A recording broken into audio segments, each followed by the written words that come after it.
Hello everyone. So in this video we are going to discuss about operators, and in the next video we are going to discuss about flow control. Let's move on. So what is an operator? You might have seen operators in C, C++, same. In Java also we have different types of operators. Almost the same, whatever you have in C, C++. In addition to that, you may also find some other operators. So what is an operator? An operator will perform some action on the variable value.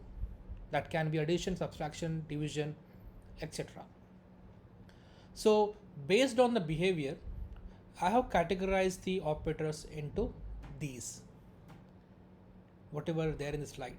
So these are not the complete list of operators. I have just listed down few which are important.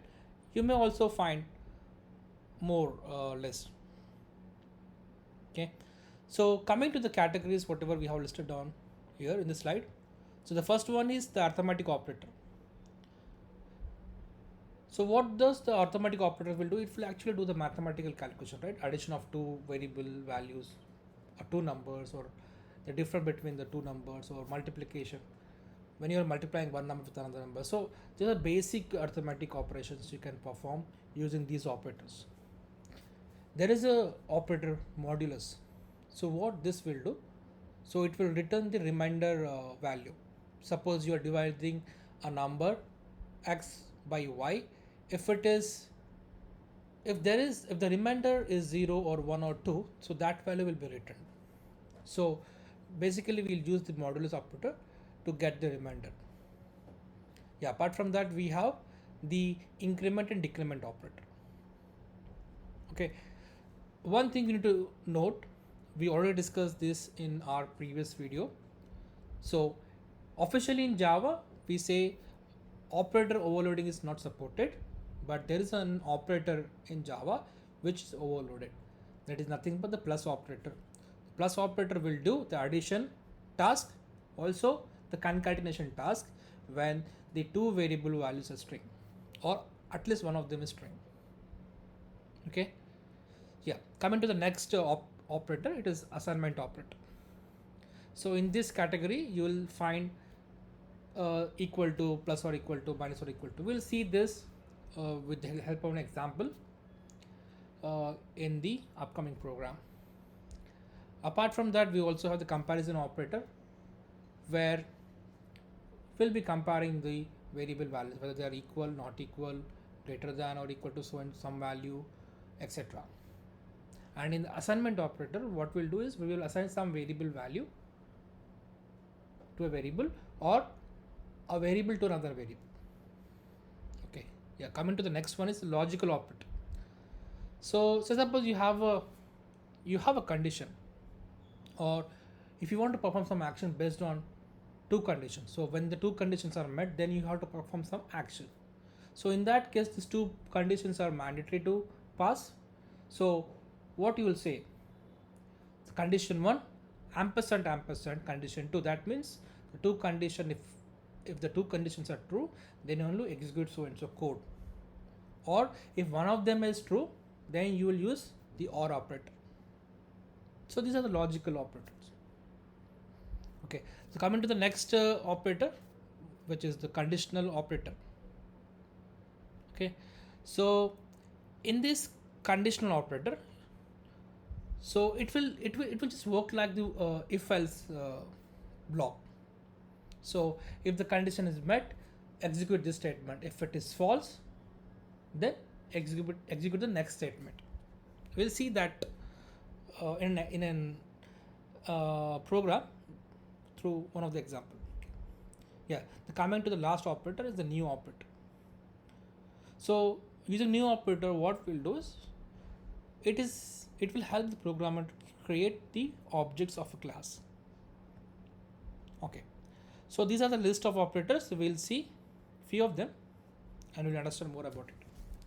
So I'm not covering what is plus, minus, multiplication, division operator, or a modulus operator. These are very basic. So we'll just see what is increment or decrement operator. Okay, So here I have defined a variable I and variable j and assigned I variable to j. But here if you see this expression, right, the I plus plus, what does this mean? This means I want to increment I value. But when you are assigning this to another variable, what will happen to that variable? Will the increment value will get assigned to that variable, or first it will assign the variable value and then the variable value will get incremented? So here is the concept. So this is the post increment. If you are, if you see increment operator after the variable, it is post increment. If it is before the variable, it is pre increment. Okay, so in case of post increment, what it will do is first it will assign the variable value. What is the variable value? Now it is 2, I value is 2, so it will assign 2 to j, and then the I variable value will be incremented by 1. So currently it is 2, then it will be 3 once it get incremented. And if when you try to print the values after these two statements get executed, then the value should be, what is the value that will hold once these two statements get executed? I will be 2 and j will be, so I will be 3 and j will be 2, right?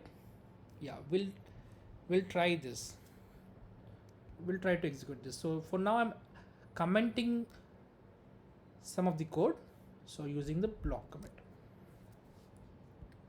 Okay, this is one of the way where you can use the line comment. This is the block comment. We'll get to know more about the comments in our later videos, but this is how we can use it.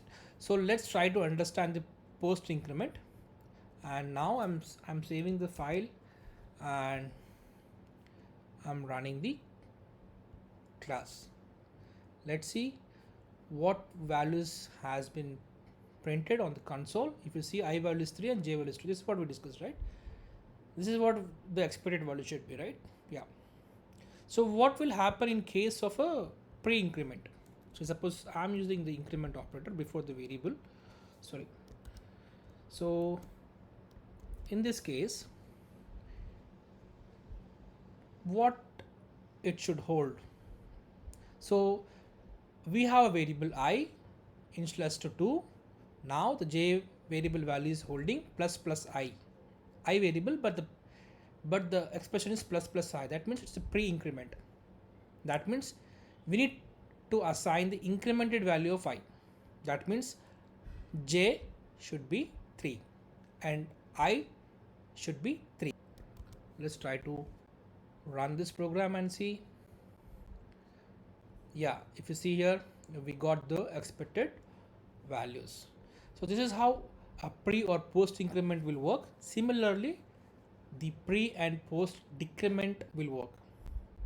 Okay, so in case of post decrement, what will happen? First it will assign the variable value to j, and then the I variable will be decremented. If it is pre decrement, then the decremented value of I variable by 1 will be assigned to j. It is so simple. Okay, yeah. So this is what about the increment or decrement operator. Yeah, now we'll learn about the assignment operator. So what does an assignment operator will do? It will assign some value to a variable. Okay, if you see here line number 18, so I have defined a variable k equal to 9. Okay, so 9 is a value which is assigned to variable k using this operator. This is assignment operator. Okay, in the next line, if you see, there is an expression k plus equal to. So what does this do? So if you see the internal implementation will be like this: a k equal to k plus 2. Okay, this is short form notation of it. So it is not assigning 2 to k, but it is saying increment the k variable value by 2 and assign that value to k. Okay, so similarly the other operators will work. Okay, we'll move on. So the next one is the comparison operator. So comparison operator basically we'll use to compare two variable values. So if you see here line number 21, we're comparing two values. whether they are equal, whether they are not equal, whether one of them is greater than the other one. So yeah, so those all operators will come under the comparison operator. Yeah, so next one is the logical operator. So what does the logical operator will do? So if there is a condition where you want to execute a piece of code only the two condition when the two conditions are met, or one of the condition is met, or none of the condition is met. So in that case, you have to decide whether you want to execute the code in which condition, whether when the two condition passes, or one of them passes, or none of them pass. So those kind of these conditions you can create, or those kind of code you can write using these logical operator. So this will help you in that switching. Okay, yeah. So the next one is the conditional operator. So this operator will work just like an if else. So first it will evaluate a condition. If that is true, it will execute the first statement. If it is false, it will execute the next statement. Okay, we'll see that in example. Yeah, the next one is the new operator. It will create objects for class. Okay, yeah. If you see here, so we'll discuss about the conditional operator here. Okay, so the logical operator somewhere will be covering in our future videos, but the important part is to discuss about the conditional operator. So if we see the line number 21, so what we are doing here is we are comparing two values. This is a condition. If the two values are equal, then we are saying execute the statement 1. If the condition is false, then execute statement 2. Okay, so what does this will do at this particular line number? If you see, so these two values are not equal, so it will execute, it will assign the string value to y. This is string, and this value will be assigned. If it is true, then x will be assigned. Okay, so whenever in this case, like in conditional operator, whenever the condition is met, the first statement will be executed. If it is false, the second statement will be executed. Okay, this is what the simple logic. So it is just work like an if-else statement. So if the condition is true, then execute that block. Otherwise, execute the else block. Okay, yeah. So we'll try to execute this statement and we'll see. So I'm okay, sorry, one second. Sorry. So I'm just commenting these many lines of code, and we'll try to execute the conditional operator and we'll see what is the output. Okay, this is the block command I have used. Yeah, we'll execute the class and we'll see. Okay, if you see here, the string value is y distinct because the condition is false. That's the reason it assigned the second variable value to str, string variable. Okay, so this is how the conditional operator works. Yeah, so in the next video we'll be covering the flow control part. Thank you.